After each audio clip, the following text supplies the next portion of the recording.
Mark's going to put down the guitar, unclipped from all of his cables here, and he's going to pick up the banjo. But it's not just any banjo. It's actually one that he built himself. With his two bare hands, some power tools, and with the help of our old roommate, who used to live in Boston with us. His name's Lucas Poole. Yeah, you can clap for Lucas.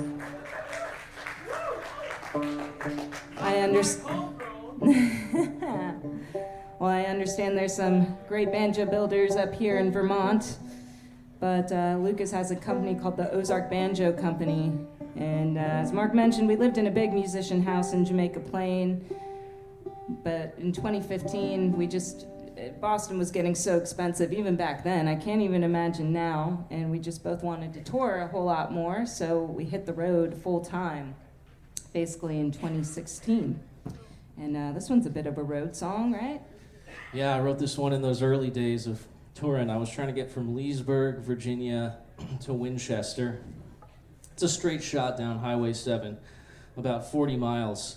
And it's kind of a long story. I was coming from a wedding and nobody was going my way from the wedding. Everybody was driving back to New Jersey from this wedding. And Winchester is straight west, so it doesn't make any sense for anybody to drive 40 miles out of their way. So I decided I was going to hitchhike, and I got out there stuck my thumb out, standing there on the on-ramp, guitar on my back, and guitar by my side and a big hiking pack on my back, and I just felt like some kind of walking cliche, like nobody was ever going to pick me up. But sure enough, 10 minutes or so go by, and the guy stopped, offered me a ride. He seemed pretty legit. He was going mountain biking. He had the bikes on the roof rack and the whole deal, and he was listening to EDM music, dance music. And he offered me some weed, and I was like, this is still a cliche, but it's like a cool cliche. And he took me about 10 miles down the road, and the next ride I got was from this old southern guy named Wes in a big white pickup truck. And he must have been coming from church. It was a Sunday, because after about 10 or 15 minutes, we were making polite conversation, and out of nowhere he goes, "Mark, are you religious?" I go, "Oh no, here we go." And he's proselytizing to me for about 10 more minutes, and as soon as he realized I'm not gonna, convert to his specific sect of his specific religion right then and there on the spot, he just dropped me off at a random trailhead on the side of the road, not even an off-ramp or a gas station or anything. Very Christian of him. And he actually gave me this huge Bible to like I'm out here walking with all this stuff, and you're gonna give me this Bible. Anyway, I just started walking. I was like, I wasn't getting any rides, and I started walking, and I ended up at the Horseshoe Curve restaurant in Bluemont, Virginia, and I had played at the Horseshoe Curve not a year earlier, so I tried to walk in, but they were closed. All of a sudden, the owners walk out, Tracy and Jim. I flagged them down. They said, "What are you doing here?" I said, "I'm trying to get to Winchester." They said, "We're going to the Walmart in Winchester. We'll give you a ride." A little beginner's luck right there. A crappy bar gig might be the best thing you ever did in your life. This is Coffee in the Morning. I did a little thumbing in Virginia. Lord, it was a real good time. We raised hell in Leesburg and rambled on to Winchester to see the ghost of Patsy Cline. The first ride gave me a hit of ganja. The second got me high on God. I walked around the bend and I found a couple friends, and they got me there in no time at all. And there's coffee in the morning, whiskey in the evening, tobacco in the middle of the day, laughing in the sunshine, crying in the nighttime, trying to sing my blues away.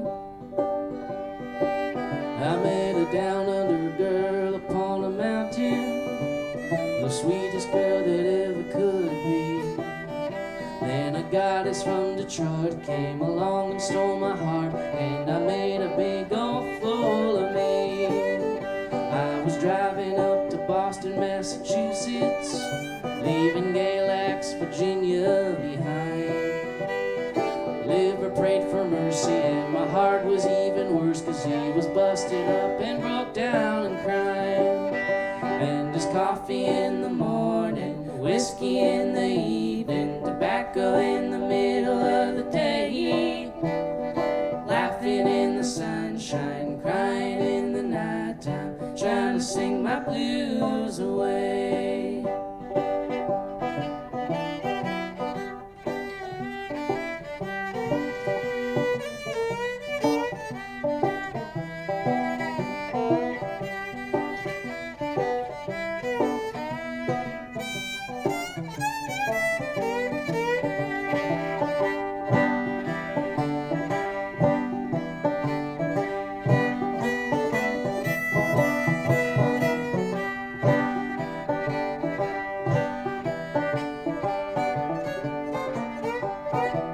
Then I spent a sunny month in Montana.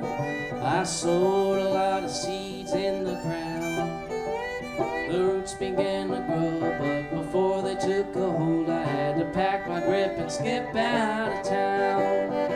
It was 2 days from Bozeman to Chicago, 1,900 miles of rain.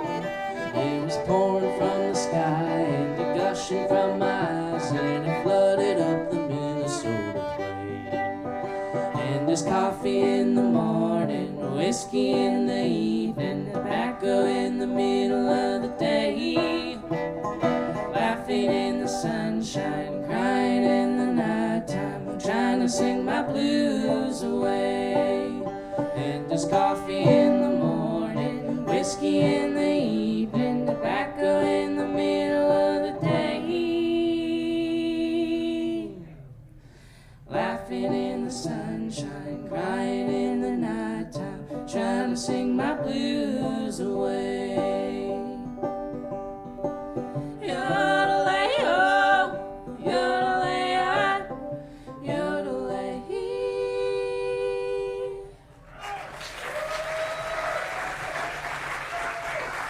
Thank you so much.